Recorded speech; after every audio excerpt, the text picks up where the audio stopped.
राज्यामधल्या बहुतांश भागात मान्सून पूर्व सरी बरसलेल्या आहेत। ही तीन दृश्य आपण बघू शकतोय। रत्नागिरी, मीरा भाईंदर आणि छत्रपती संभाजीनगर मधली दृश्य आहेत। मान्सून पूर्व सरी बरसलेल्या आहेत, त्यामुळे उकाड्यापासून त्रस्त असलेल्या नागरिकांना काहीसा दिलासा यामुळे मिळालाय। सकाळपासूनच हलक्या सरी या पावसाच्या बरसलेल्या आहेत। रत्नागिरी, मीरा भाईंदर आणि छत्रपती संभाजीनगर मधली ही दृश्य आपण बघू शकतोय।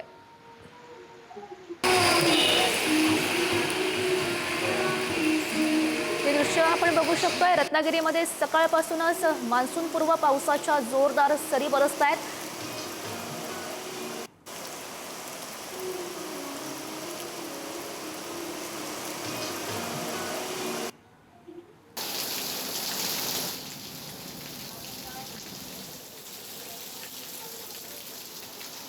रत्नागिरीमध्ये सकाळपासूनच मान्सून पूर्व पावसाच्या सरी बरसतायत। लांजा तालुक्यामधली ही दृश्य आहेत। पावसानं जोरदार बॅटिंग सुरू केलेली होती। सापचे तळे, खानवली भागात कोसळधारा, तासाभरापासून पडणाऱ्या पावसाचा वेग हा वाढलाय। ढगांच्या गडगडाटासह मान्सून पूर्व पावसाचं आगमन बघायला मिळालं। वातावरणामध्ये कमालीचा गारवाही निर्माण झाला होता। शेती कामांना आता वेग येणार आहे। ऐन मे महिन्यामध्ये मान्सून पूर्व पावसाच्या आगमनामुळे अंतिम टप्प्यातील असलेल्या आंबा पिकाला मात्र याचा चांगलाच फटका बसलाय। सोबतच दक्षिण रत्नागिरीमध्ये सुद्धा मान्सून पूर्व पावसाच्या दमदार सरी बघायला मिळाल्या।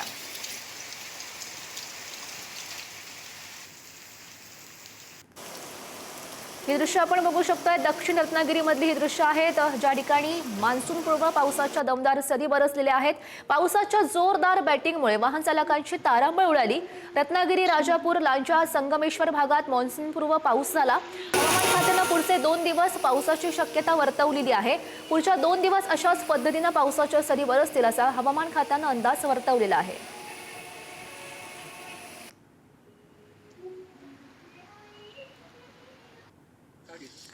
ही जालन्यामधील दृश्य आहे। जालन्यामध्ये मान्सून पूर्व पावसाचा केळीबागेला मोठा फटका बसलाय। परतूर तालुक्यातील फुलवाडी येथील एका शेतकऱ्याची 1.5 एकर केळीबाग जमीनदोस्त झाली। तर फुलवाडी शिवारात झाडाची फांदी अंगावर पडून एक महिला यामध्ये जखमी झाली आहे। तसंच वादळी वाऱ्यामुळे सौर ऊर्जा पॅनलचं देखील नुकसान झालंय। एक पशुधन देखील दगावलंय। मान्सून पूर्व आलेल्या पावसामुळे शेतकऱ्यांचं लाखो रुपयाचं नुकसान झालं असून सरकारनं तात्काळ पंचनामा करून नुकसान भरपाई द्यावी अशी मागणी शेतकरी करतायत। जालन्यामधील घनसावंगी, परतूर तालुक्यातील अनेक गावांमध्ये मान्सून पूर्व पावसानं दमदार हजेरी लावली आहे। फुलवाडी येथील शेतकरी बाळासाहेब घनवट यांच्या शेतामध्ये अचानक वीज पडल्यानं त्यांचा एक बैल जागीच दगावला। याच भागात भाजीपाला तोडत असताना मीना विराजी शेळके या महिलेनं पावसापासून वाचण्यासाठी झाडाचा आसरा घेतला होता। मात्र वाऱ्याचा वेग इतका प्रचंड होता की झाडाची फांदी तुटली आणि अंगावर पडली। या दुर्घटनेमध्ये त्या गंभीर जखमी झाल्यात।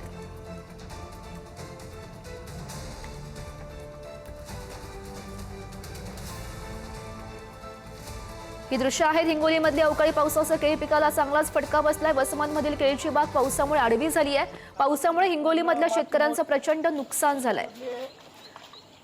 धानोरा येथील शेतकरी मुंजाजी गव्हाणे यांच्या 2 एकर शेतातील केळीची झाडं उन्मळून पडली। बागच पूर्णपणे उद्ध्वस्त झाली आहे। या प्रकारानं शेतकरी चिंतेमध्ये सापडलाय।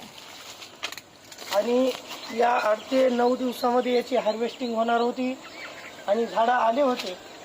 त्या अनुषंगानं आपण पुढची प्रक्रिया सुरू केली होती। खत हे देण आज पूर्ण 10 ते ही दृश्य आहेत नाशिकमधून। नाशिकच्या येवल्यामध्ये अवकाळी पाणी वादळाचा तडाखा बसलाय। घरं, कांदा चाळी, फळबागा, शेती पिकांचं प्रचंड नुकसान झालंय।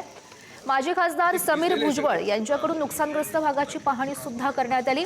अवकाळीग्रस्त शेतकऱ्यांना जास्तीत जास्त मदत दिली जाणार असं समीर भुजबळ यांनी म्हटलंय। येवल्यातील नुकसानग्रस्तांना भुजबळांकडून दिलासा देण्यात येतोय। राज्याचे अन्न व नागरी पुरवठा मंत्री छगन भुजबळ यांच्या सूचनेनुसार माजी खासदार समीर भुजबळ यांनी अंदरसूल, बोगटे, देवळाली भागाची पाहणी केली। काही ठिकाणी सोलरचं नुकसान झालंय, काही ठिकाणी कांद्याच्या चाळीचं नुकसान झालंय, काही घरांचं नुकसान झालंय। या सर्वांचं जे आहे पंचनामा करून शासनाकडून जास्तीत जास्त मदत कशी मिळवता येईल यासाठी निश्चितपणे आम्ही प्रयत्न करू। त्याचबरोबर आम्ही आमचे सर्व कार्यकर्त्यांनी मिळून जे आहे कार्यकर्त्यांना मी सांगितलेलं आहे की त्यांनी आता त्या घराची जी आहे त्यांची जरा साफसफाई करून डागडुजी करून त्यांना त्वरित राहण्यालायक करण्याच्या दृष्टीने जे आहे काही वरून पत्रे टाकायचे असेल तर पत्रे, फॅब्रिकेशन करायचं असेल तर फॅब्रिकेशन करणे, अशा पद्धतीचं कामसुद्धा करायला जे आहे मी आमच्या सर्व कार्यकर्त्यांना सांगितलेलं आहे. ही दृश्य आहेत सोलापूरमधली. सोलापूर शहरामध्ये दमदार पावसाची हजेरी बघायला मिळाली. नागरिकांना प्रचंड उकाड्यापासून दिलासा देण्यात आलाय. मात्र गेल्या आठवड्याभरापासून शहरामधलं तापमान बघितलं तर 42 ते 43 अंश सेल्सिअसपर्यंत पोहोचलेलं होतं. त्यामुळे नागरिक प्रचंड हैराणही झाले होते. मात्र रात्री अचानक वातावरणामध्ये बदल झाला. शहरामधील विविध भागांमध्ये पावसाच्या सरी कोसळल्या आणि या पावसामुळे वातावरणामध्ये गारवाही निर्माण झालाय. सोलापूरकरांनी समाधान व्यक्त केलंय. आज पाऊस सोलापूरमध्ये जोरात चाललेला आहे. असाच पाऊस या पडावा. आणि मी महानगरपालिकेला एक सांगू शकतो की अशा रीतीने तुम्ही जे झाडं प्रमाणे तुम्ही नष्ट करताय आणि काँक्रीट पूर्ण करून घेताय, माझी एकच मागणी आहे की झाडे लावा ह्या उद्देशाने तुम्ही भरपूर प्रमाणात सोलापूरमध्ये झाडे लावावे आणि आपल्याला निसर्गाच्या सानिध्यामध्ये हा असा पाऊस भरपूर प्रमाणात पडावा ही आपली इच्छा आहे. ही दृश्य आहेत मीरा भाईंदरमधली. मे महिन्यातच मीरा भाईंदर शहरात पावसाची दमदार हजेरी बघायला मिळाली. उकाड्यापासून नागरिकांना दिलासा मिळालाय. पावसामुळे वातावरणामध्ये गारवाही निर्माण झालाय. मीरा भाईंदर शहरात मे महिन्यातच अवकाळी पावसानं हजेरी लावली आहे. वातावरणामध्ये गारवा निर्माण झालाय. आज अनेक भागांमध्ये हलक्या सरी कोसळल्या. वाढत्या उकाड्यामुळे त्रस्त नागरिकांना या पावसामुळे काहीसा दिलासा मिळालाय.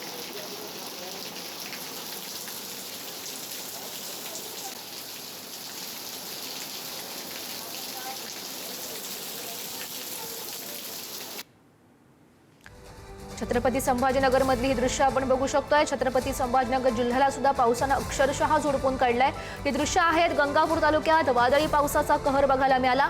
घरं, शेती, वीज यंत्रणेचं मोठं नुकसान झालंय. छत्रपती संभाजीनगर जिल्ह्यातील गंगापूर तालुक्याला मान्सूनपूर्व पावसाने जोरदार वादळी वाऱ्याचा मोठा फटका बसलाय. शिल्लेगाव, शिरेसायगाव, गोपालवाडी, वजनापूर, देवळी, वसू सायगावसह अनेक गावांमध्ये मोठ्या प्रमाणात नुकसान झालं. वादळी वाऱ्यामुळे अनेक ठिकाणी झाडं उन्मळून पडली.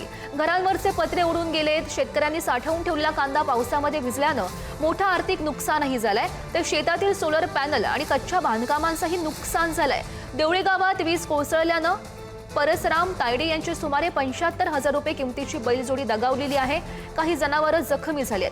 महावितरणाच्या विद्युत खांबांनाही फटका बसलाय. अनेक गावांचा वीज पुरवठा खंडित झालाय. सुदैवानं यामध्ये कोणतीही जीवितहानी झाली नसली तरी सुद्धा नुकसानग्रस्तांना तातडीनं मदत द्यावी, पंचनामे करावे अशी मागणी ग्रामस्थ करतायत. शेतकऱ्यांकडून ही मागणी केली जाते.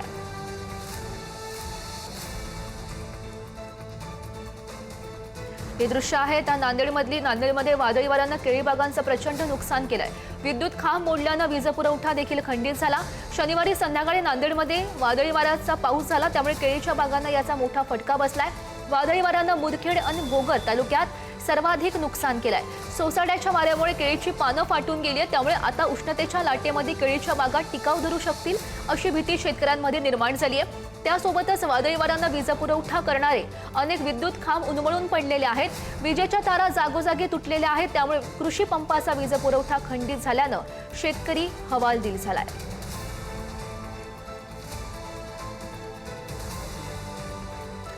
ही दृश्य आपण बघतोय बीडमधून. बीड जिल्ह्यात मान्सूनपूर्व अवकाळी पावसाचा कहर बघायला मिळतोय. केस तालुक्यातली ही दृश्य आहेत. हाहाकार माजलेला आहे. त्या ठिकाणी जनजीवन पूर्णपणे विस्कळीत झालंय. पावसामुळे घर, संसार, फळबागा या उद्ध्वस्त झाल्यात. नुकसानीनं शेतकऱ्यांना अश्रुअनावर झालेले आहेत. वीज यंत्रणा कोलमडल्यानं अनेक गावं अंधारामध्ये आहेत. नेमकी काय परिस्थिती आहे तीही आपण बघू शकतोय. झाड अंगावर पडल्यानं एक जण यामध्ये ठारही झाल्याची माहिती आहे. बीडच्या केस तालुक्यातील युसुफ वडगाव, धनेगाव, नायगाव, सादोळा, भालगाव, बावची या गावात संध्याकाळच्या सुमारास रात्री आलेल्या चक्रीवादळासह मान्सूनपूर्व अवकाळी पावसानं अक्षरशः हाहाकार माजवलाय. घर, जनावरांचे गोठे, फळबागा सोलर वादळी वाऱ्यानं उद्ध्वस्त झाले. गावाला जोडणाऱ्या रस्त्यावर झाडं, विजेचे पोल पडल्यानं वाहतूक सुद्धा विस्कळीत झाली आहे. तर सोनी जवळा येथे झाड अंगावर पडल्यानं दिगंबर ससाणे या शेतकऱ्याचा मृत्यू झालाय. काही ठिकाणी बघितलं तारा तुटल्या आहेत. त्यामुळे सगळा वीज पुरवठा खंडित झालाय. जनजीवन विस्कळीत झालंय. प्रचंड नुकसान झाल्यानं लोकांचे आक्रोश बघायला मिळतोय. संध्याकाळी अचानक आलेल्या तीव्र चक्रीवादळ सदृश वाऱ्यानं या अवकाळी पावसानं मोठा हाहाकार माजवला. ताशी 100 ते 125 किलोमीटरच्या प्रचंड वेगानं वाहणाऱ्या सोसाट्याच्या वाऱ्यामुळे धनेगाव, नायगाव, सादोळा, भालगाव, बावची आणि युसुफ वडगाव या भागातलं जनजीवन पूर्णपणे विस्कळीत करून सोडलं. त्यामुळे रस्त्यांवर मोठमोठी झाडं उन्मळून पडली आणि या भागातील वाहतूक सुद्धा पूर्णपणे ठप्प झाली आहे। या नैसर्गिक आपत्तीमध्ये शेतकऱ्यांच्या हातातोंडाशी आलेल्या केळीच्या बागा, इतर फळबागा असतील त्या जमीनदोस्त झाल्यात। नागरिकांच्या घरांवरचे पत्रे तसेच घरगुती आणि कृषी सोलर पॅनल सुद्धा हवेमध्ये उडून गेलेत। काही ठिकाणी बघितलं घरांच्या भिंती कोसळल्याच्या घटनाही घडल्यात। शेतकऱ्यांचं लाखो रुपयांचं नुकसान झालंय, त्यामुळे शेतकऱ्यांना अक्षरशः रडू कोसळलेला आहे। मायबाप सरकारला नमस्कार। ही शेतकरी, महाराष्ट्राचा शेतकरी। आज 5:30 वाजता माझं नाव आहे राहुल अरुण इंगळे, राहणार सादोळा, तालुका केज, जिल्हा बीड। 5 एकर केळी, 5 एकर केळीचं हे नुकसान झालेलं आहे। मायबाप सरकारनं बघावं ही काय झालंय आणि काय नाही। ह्या सरकारनं काय करायचंय? शेतकरी तुमच्या घरी येऊन भीक मागत नाही, ही फक्त एवढंच सांगणं। ही जी वारं वावदान येतंय, ह्या वारं वावदानात ह्यानं काय करायचं आहे शेतकऱ्यानं? की बघा, हे सगळं दिसतंय तुम्हाला। तुमचं इमे आणि तुमचं पीक कर्ज कुठं जातंय? काय करायचं आम्ही? ही एवढी पोटाच्या स्वतःच्या लेकरासारखी सांभाळलेली केळी माझी ही, आणि ह्या केळीचं ही नुकसान झालेलं आहे। ही मायबाप सरकारच्या पर्यंत जावं म्हणून विनंती। आम्हाला भीक नकोय, फक्त हक्काचंच द्या। तुम्ही म्हणताय ना पंचनामे व्हायलेत, तलाठी यायलेत, ग्रामसेवक यायलाय, कुठं आहेत? फक्त एकच विनंती आहे एवढं फक्त, की बाबा तुम्ही जे काही तुम्ही पंचनामे करणार आहोत किंवा काही बी असेल तुमची, तर तुमची फक्त प्रोसिजर चालणार आहे। अद्याप कुणीही आलेलं नाही म्हणजे आता ही 5, 5:30, 6 वाजता झाले, आज तारीख आहे। त्यामुळं फक्त एकच सांगणं आहे की आता जवळपास आम्ही 11 वाजता हा व्हिडिओ शूट करत आहोत। 11 वाजलेत। फक्त तुम्हाला लक्षात यावं की काय नुकसान झालंय आणि काय नाही, त्यामुळे इथपर्यंत आलोत। तुमचे इमे किंवा तुमच्या काहीही गोष्टी आम्हाला मान्य नाहीत। तुम्ही इमे देताय किंवा काही पण अनुदान देताय, हे अनुदान आम्हाला पुरेसं नाही। आणि आज ही जवळपास माझी 5 एकरची बाग आहे, आणि आमचा जर एरिया जर तुम्ही लक्षात घेतला, सबंध पंचकृषीतला जवळपास 100 एकरामधल्या सगळ्या शेतकऱ्याचं हे एवढं नुकसान झालेलं आहे। ही फक्त व्हिडिओ सादोळा गावातील, तालुका केज आणि जिल्हा बीड यातूनच मी हे करतोय। ही दृश्य आपण बघू शकतोय, नाशिकमधली ही दृश्य आहेत। नाशिकमध्ये गारपिटीसह जोरदार पाऊस बरसला। ही येवल्यामधली दृश्य आहेत। येवला तालुक्यातील नगरसूल भागात वादळाचा कहर बघायला मिळाला। पोल्ट्री गोडाऊन, पॉली हाऊस उद्ध्वस्त यामध्ये झालेत। येवला तालुक्यातील नगरसूल भागात वादळी वाऱ्यासह गारपिटीचा जोरदार पाऊस झाला, त्यामुळे मोठ्या प्रमाणात नुकसान झालंय। नगरसूल भागातील बाळू थोरात यांच्या पोल्ट्री गोडाऊनचे पत्रे उडून गेले, त्यामुळे मोठं नुकसान झालंय। तर गणेश गादेकर यांचं पॉली हाऊसही वादळामुळे नुकसानग्रस्त झालंय। आणि अचानक आलेल्या या नैसर्गिक संकटामुळे परिसरामध्ये नागरिक आणि शेतकरी प्रचंड हवालदिल झालेले आहेत।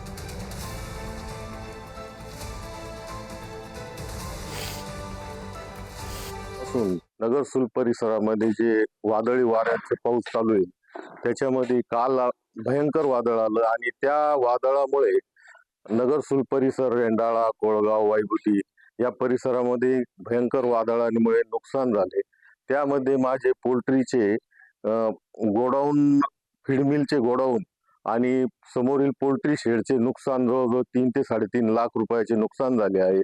तर त्याबद्दल मी सरकारकडे एक विनंती म्हणून सांगत आहे की काहीतरी भरपाई मिळावी। काल अचानक आलेल्या वादळामुळे आणि खूप गारपीट झाल्यामुळे माझं प्रचंड शेतीचं नुकसान झालेलं आहे। मी शेडनेट उभं केलं होतं, शेडनेटचं कमीत कमी 2 ते 3 लाख रुपये नुकसान झालेलं आहे। लोकांचे घराचे पत्रे उडालेले आहे। तरी तहसीलदार साहेबांनी लवकरात लवकर येऊन पंचनामे करावे आणि त्यांना आर्थिक सहाय्य द्यावे।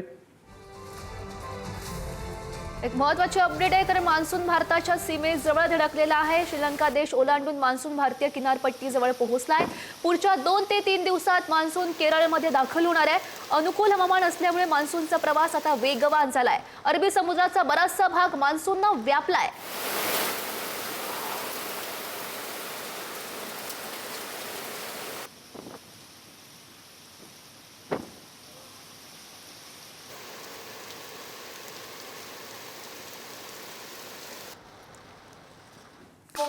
आहे